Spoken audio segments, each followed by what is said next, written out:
Bismillahirrahmanirrahim. Alhamdulillahirabbil alamin wassalatu wassalamu ala asyrafil anbiya'i wal mursalin sayyidina Muhammadin wa ala alihi wa sahbihi ajma'in.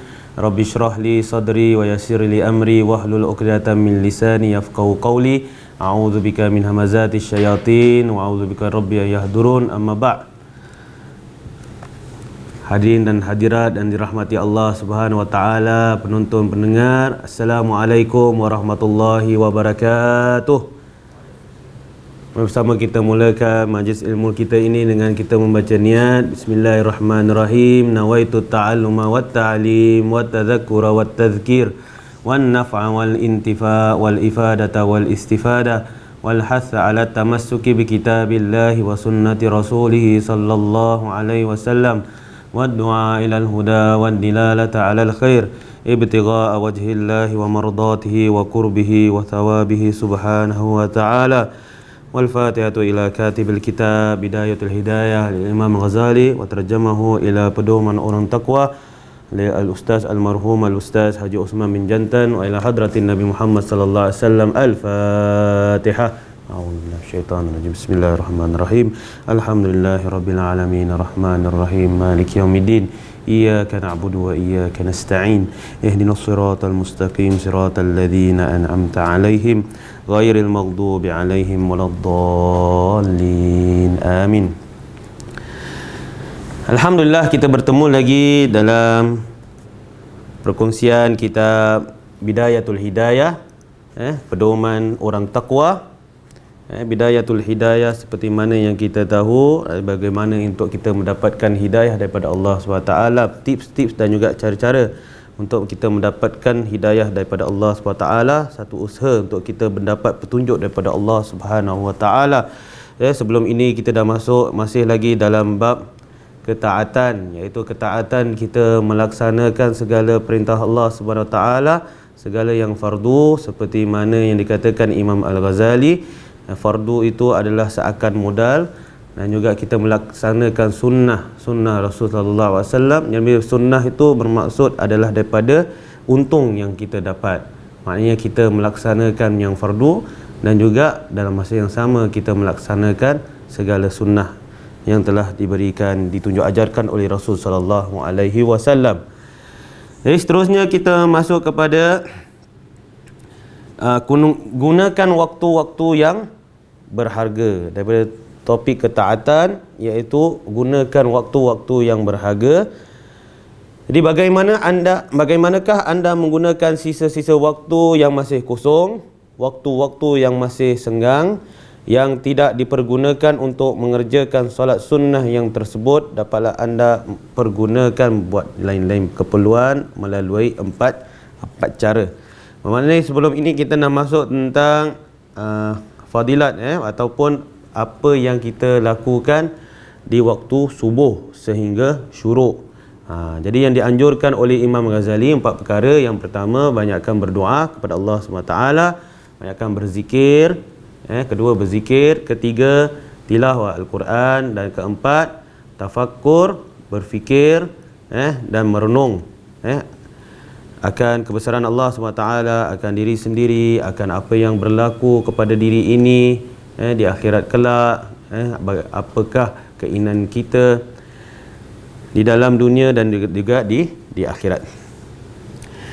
Jadi yang pertama, yang di waktu-waktu yang berharga, kita isikannya dengan pertama menuntut ilmu. Yang terlebih afdal, sisa waktu itu dipergunakan untuk menambah ilmu yang berguna. Pastinya ilmu yang berguna dan bermanfaat terhadap agama. Ini sama ada di mana saja, dan lebih afdal lagi di dalam masjid. Bukannya ilmu yang berbahaya seperti ilmu sihir, ilmu nujum atau sebagainya yang ramai manusia bersungguh-sungguh menuntutnya. Ini memang ada satu masa tu memang ramai orang berpusu-pusu, bersungguh-sungguh untuk mempelajari ilmu sihir, ilmu nujum, ingin melihat nasibnya pada masa akan datang. Sungguhnya itu segala perkara yang syirik, yang tidak sepatut dilakukan. Kerana kita tidak tahu apa yang berlaku kepada kita pada masa akan datang. Yang boleh kita lakukan adalah kita berusaha untuk buat yang terbaik, untuk buat perkara yang baik. Okay. Ilmu nujum atau sebagainya yang ramai manusia bersungguh-sungguh menuntutnya dan mereka menamakan sebagai ilmu juga. Adapun ilmu yang bermanfaat itu ialah ilmu yang dapat menambahkan takutmu kepada Allah SWT. Ini yang pertama. Bila kita menuntut ilmu, kita ikhlas untuk mendapatkan ilmu kerana Allah SWT. Pastinya bila kita melakukan kerana Allah SWT, ianya berbeza kalau kita lakukan untuk material. Kerana seperti orang yang berniaga, sama juga. Bila dia berniaga hanya untuk keuntungan, bila datangnya kesusahan ataupun maknanya dalam perniagaan tu tidak ada keuntungan, mungkin papa kedana dan sebagainya, ia akan meruncing. Dirinya, fikirannya meruncing. Kerana apa? Kerana yang difikirkannya hanya keuntungan, tapi tidak difikirkan bila berniaga itu hanya kerana Allah Subhanahu wa taala. Sama juga dengan kita menuntut ilmu. Kalau kita menuntut ilmu kerana material, kita menuntut ilmu, kepada pelajar anak-anak menuntut ilmu hanya untuk lulus dalam peperiksaan, tapi bukannya kerana Allah SWT, nescaya bila kita tidak lulus, kita gagal dalam ujian, diri kita merasa tertekan. Sebab apa? Tidak ada yang utamanya, niat itu paling penting. Niat itu kerana Allah Subhanahu wa taala. Kerana Allah Subhanahu wa taala. Ilmu yang dapat menambahkan takutmu kepada Allah Subhanahu wa taala. Bila kita tahu tentang ilmu ini, kita takut kepada Allah Subhanahu wa taala dan menambahkan cerah pandangan mata hatimu untuk menyaksikan segala keaiban dirimu sendiri dan menambahkan pengetahuanmu dalam beribadah kepada Allah Subhanahu wa taala. Seperti mana ulama bila dia rasa dirinya sebenarnya banyak ilmu tapi dia rasa dirinya masih cetek juga. Ilmunya masih berkurangan. Jadi dia dapat lihat kita dengan ilmu ni kita dapat melihat keaiban diri kita dan mengurangkan kasihmu terhadap dunia. Jadi perlu seimbang. Mana jangan terlalu kasih kita kepada dunia dan menambah minatmu kepada akhirat, iaitu yang kekal abadi. Ia dapat membukakan pandangan hatimu terhadap kebinasaan amalmu sehingga anda mampu memelihara dirimu dari cacat cela amal perbuatan itu jangan sampai terulang lagi. Jadi ini kepentingan dalam kita menuntut ilmu kerana Allah SWT. Bila kita tuntut ilmu, nescaya dalam kita menuntut ilmu, kita dapat mengurangkan rasa kasih kita kepada dunia dan menambahkan cinta kita kepada akhirat, dan terutamanya menambahkan cinta kita kepada Allah Subhanahu wa taala. Hendaknya ilmu itu juga dapat mendedahkan kepadamu tentang godaan dan tipu daya syaitan serta cara bagaimana ia berjaya mengelirukan ulama usu'. Jadi ulama su' ni sebelum ni kita dah bincangkan bersama-sama tentang ulama su'. Ulama usu' mereka yang mengajar bukan kerana Allah SWT, tapi ingin berbangga-bangga dengan banyaknya pelajar-pelajarnya, banyaknya penuntut-penuntutnya, ataupun kemewahan dunia, dan banyak yang disampaikan adalah perkara-perkara yang tidak baik. Bukan menjerumuskan, bukan membawa bersama pelajar-pelajarnya kepada Allah Subhanahu Wa Taala, tapi membawa mereka kepada dirinya sendiri. Itu ulama su'. Yang ulama su' yang menjerumuskan mereka ke dalam siksaan dan kutukan Allah kerana mereka telah menyalahgunakan agama untuk kepentingan dunia dan mereka jadikan ilmu sebagai alat guna memperoleh kekayaan harta benda dari penguasa-penguasa, memakan harta-harta wakaf, harta anak-anak yatim dan fakir miskin. Jadi sepanjang hari fikirannya dipengaruhi oleh tujuan-tujuan untuk memperolehi kemewahan duniawi, untuk mendapatkan pengaruh dari orang ramai serta kedudukan di tengah masyarakat. Kesemuanya ini memaksa diri mereka untuk berlaku munafik, berbantah-bantahan satu sama lain, memperdebatkan masalah-masalah dan urusan keagamaan dan lain-lain ilmu. Ni kita dapat lihat bila belajar itu ataupun mengajar itu bukan kerana Allah Subhanahu wa taala, tetapi untuk kebanggaan diri sendiri, maka kebanyakan terjadi perbalahan. Jika seorang yang lain ataupun guru yang lain tidak sependapat dengan dirinya. Jadi ulama usul untuk mencapai tujuannya yang buruk, iaitu sekadar mencari kemasyhuran dan kebanggaan diri saja. Jadi keterangan lanjut tentang ilmu yang bermanfaat ini telah diperkatakan dengan panjang lebarnya di dalam kitab Ihya Ulumuddin. Sesiapa yang berminat silalah rujuk huraiannya di kitab tersebut. Jadi kitab Ihya Ulumuddin ni dia berjilid-jilid banyaknya. Tetapi telah diringkaskan kepada kitab Mau'izatul Mu'min yang dikarang oleh Syekh Jamaluddin Ad-Dimashq, dan juga ada terjemahannya juga dalam bahasa Melayu oleh almarhum Al-Ustaz Said Ahmad Smaid. Jadi kitabnya kitab bimbingan mukmin. Mungkin kalau tak dapat nak baca kitab Ihya Ulumuddin, ada diringkaskan dalam kitab bimbingan mukmin, boleh dapatkan di toko-toko buku. Jadi jika anda menerimanya setelah dipelajari, hendaklah diamalkan. Ini paling penting. Al-ilm, seperti mana kata orang Arab, al-ilmu bila amalin kasyajarin bila samar. Maknanya ilmu tanpa beramal seperti pokok yang tiada buah-buahannya. Pokok tu kering je, tak ada buah-buahannya, tak ada manfaatnya. Jadi bila kita mempelajari sesuatu, perlulah kita praktikkan. Bila kita dah pelajari tentang wuduk, maknanya sebelum ni kita dah tahu tentang wuduk, bila kita pelajari lagi, kita perhalusi lagi wuduk, kita amalkan, kita perbaiki lagi wuduk. Dan juga solat. Mana yang terfikir kalau kita dulu terfikir pada masa akan datang, yang saya baca kat Facebook lah, terfikir kalau orang dulu terfikir akan datang ni, kalau 2020 kereta semua dah terbang. Tapi sekarang masih fikir macam mana nak be hygienic, cuci tangan. Masih orang mana belajar tentang cuci tangan. Dengan perkara-perkara itu perlu. Kadang orang terlupa. Jadi diingatkan bagaimana cara wuduk yang betul, bagaimana solat yang betul, kita pelajari lagi. Dan sama juga di kuliah-kuliah di masjid-masjid masih lagi berkongsi tentang solat, keindahan solat, cara berwuduk, fardu ain yang ataupun secara ringkas fardu ain. Dan juga kalau kita nak bertemu dengan bulan Ramadan, kita kaji semula tentang kitab puasa, pelajari lagi tentang puasa, kita ingatkan kembali, kerana perkara ni yang kita lakukan setahun sekali, kadang pada tahun depan dah lupa dah. Jadi apa yang dilakukan oleh ulama juga sebelum datangnya bulan Ramadan, mereka membaca kitab, mengkaji kitab tentang Ramadan dan tentang puasa.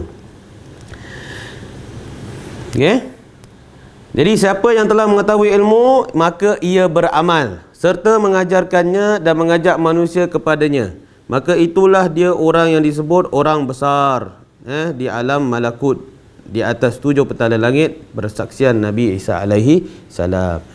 Apabila anda telah berjaya menyempurnakan hal-hal tersebut dengan baiknya dan telah menyempurnakan pula perbaikan dirimu lahir dan batin, sedangkan anda masih mempunyai banyak waktu yang terluang, maka sebaiknya waktu itu anda pergunakan untuk meluaskan dan menambahkan pengetahuan tentang berbagai-bagai hukum mazhab fikih, supaya anda mengetahui berbagai masalah ranting ilmu furuk mazhab, daripada mazhab-mazhab yang berbeza, mazhab Maliki, mazhab Hanafi, mazhab Syafi'i, mazhab Hambali. Jadi perbezaan mazhab. Jadi bukan kita pelajari perbezaan mazhab ini untuk kita bertelaga satu sama lain, tapi kita mempelajari supaya kita dapat menghormati perbezaan di antara satu sama lain. Ada yang solat subuhnya tanpa kunut, tapi ada yang solat subuhnya dengan kunut. Jadi kita tahu ada di situ perbezaannya, tapi perbezaannya adalah rahmah, bukan perbezaan membawa kepada percanggahan dan juga perdebatan dan juga pergaduhan. Jadi bila kita membaca mazhab fikih yang berbeza ini, berbagai hukum mazhab fikih, kerana di dalam hukum hakam itu terdapat soal-soal yang mengatur urusan hubungan antara makhluk dengan Allah SWT, dengan Khaliqnya, antara manusia dengan manusia, hablum minallah wa hablum minan nas. Maknanya hubungan antara makhluk itu dengan Allah SWT dan hubungannya dengan manusia, seperti menunaikan zakat dan sebagainya, muamalah kita seharian, dari segi perbankan dan sebagainya, mana muamalah kita ataupun hubungan kita dengan manusia. Ketika mereka tenggelam dipenuhi oleh syahwat, dipengaruhi oleh syahwat dan mencarikan cara-cara penyelesaian sebagai persengketaan yang timbul antara manusia di dalam lingkungan masyarakat kehidupannya. Jadi yang demikian itu juga termasuk dalam fardu kifayah, yang tidak kurang pula penting. Jadi kita mempelajari berbagai-bagai hukum mazhab fikih. Dan kemudian jika nafsunya keberatan dan ia mengajakmu supaya meninggalkan wirid-wirid dan zikir-zikir seperti yang pernah kami sebutkan itu, maka ketahuilah bahawasanya syaitan yang terkutuk itu telah menyuntikkan suatu penyakit yang kronik ke dalam hatimu. Penyakit itu adalah kasihkan harta dan cintakan kemasyhuran, ataupun yang dinatakan oleh Rasulullah SAW, iaitu penyakit wahan. Maksudnya penyakit wahan itu ialah mencintai dunia dan takut akan kematian akhirat. Jadi maka waspadalah dan peliharalah dirimu dari tertipu dengannya, yang boleh menyebabkan anda menjadi bahan tertawaan syaitan.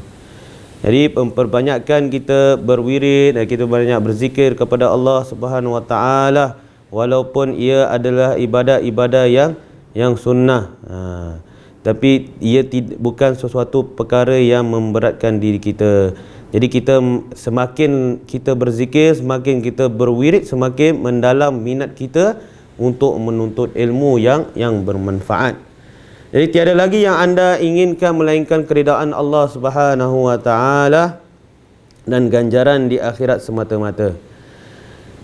Jadi selama keadaan niat itu tetap baik, tetapi sebaiknya jika niat itu tidak betul, ia menjadi tempat tertipunya orang-orang yang jahil, yang tergelincirnya kaki para cendekiawan. Seperti mana dalam hal ini Imam Syafi'i mengatakan, siapa yang niatnya baik, hatinya tulus ikhlas, lingkungan hidupnya mencari ilmu dan menghabiskan waktu padanya, umpama belajar dan mengajar, semua itu adalah lebih afdal dari membuat ibadat-ibadat yang sunnah, seperti solat sunnah, berzikir, berdoa dan membaca Al-Quran.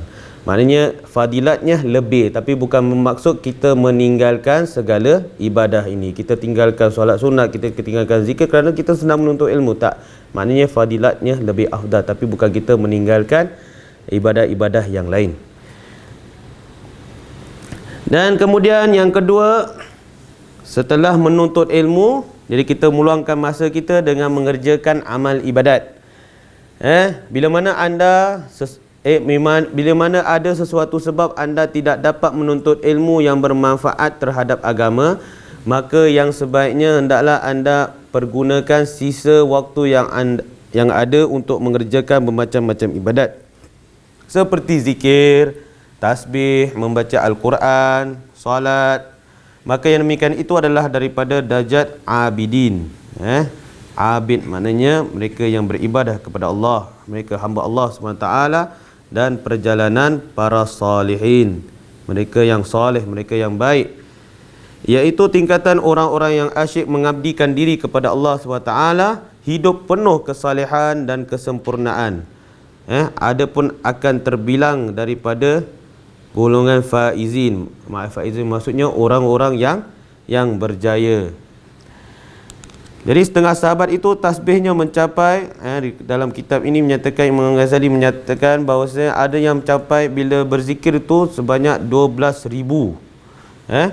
Tasbihnya mencapai 12,000. Ada yang lain lagi sampai 30,000 bacaan wiridnya dalam seharian. Kalau kita biasanya yang kita lakukan selepas solat, kita bertasbih sebanyak 33 kali, kita bertahmid sebanyak 33 kali, dan kita bertakbir sebanyak 33 kali. Jadi dalam selepas solat tu, misalnya zikirnya sebanyak 100 kali. Dan kalau kita lihat daripada ulama-ulama ni, maknanya bibir mereka tidak lekang daripada berzikir dan juga berwirid kepada Allah Subhanahu wa taala. Jadi ada pula yang wiridnya bersolat antara 300 hingga 1000 rakaat. Ada juga kebanyakan wiridnya ialah membaca Al-Quran. Ada yang khatam sekali dalam sehari. Yang maksudnya 300 hingga 1000 rakaat maksudnya solat-solat sunat, bukan solat-solat wajib. Solat wajib tak adalah sampai satu hari beribu-ribu kali. Ada juga kebanyakan wiridnya ialah membaca Al-Quran. Ada yang khatam sekali dalam sehari. Dan setengah lagi menghabiskan waktu sehari semalam untuk memikirkan sepotong ayat sahaja yang diulang-ulang. Jadi ini maksudnya daripada yang saya katakan tadi, iaitu bertafakkur dan tadabbur akan ayat suci Al-Quran. Maknanya satu ayat tu diulang-ulangkan. Mungkin kalau ayat tentang azab diulang-ulangkan. Jadi diulangkan bagi peringatan bagi dirinya. Jadi Karzu bin Wabrah, seorang ulama yang menetap di Mekah, mengerjakan 70 tawaf setiap siang hari dan 70 tawaf lagi setiap malam. Di samping itu beliau khatam Al-Quran sehari semalam 2 kali. Allah. Itu maknanya tingkatan seorang ulama, level ulama. Maknanya pada satu hari itu, pada siang hari dapat buat 70 tawaf. Maknanya orangnya bukan sahaja kuat beribadah, tak, maknanya dari segi fizikalnya kuat. Bayangkan kita 7 tawaf dia dah tak tahan. Ini lagi banyak daripada itu, 70 tawaf. Dan ketiga, mengerjakan amal kebajikan untuk umum. Jadi hendaknya anda bergerak dan bergiatlah untuk melakukan amal kebaikan, guna kebahagiaan sesama kaum muslimin, meluangkan kegembiraan dan kebahagiaan dalam kalbu mereka, dalam hati mereka. Jadi mengerjakan amal kebajikan untuk umum, ataupun meringankan beban orang yang dalam kesusahan, beramal soleh kepada orang-orang yang salihin, umpamanya berkhidmat kepada ulama-ulama, ulama-ulama fikih, ulama-ulama tasawuf dan para ahli agama, beruang alik di dalam menguruskan pekerjaan mereka. Maknanya membantu para ulama, itu juga satu amal kebajikan.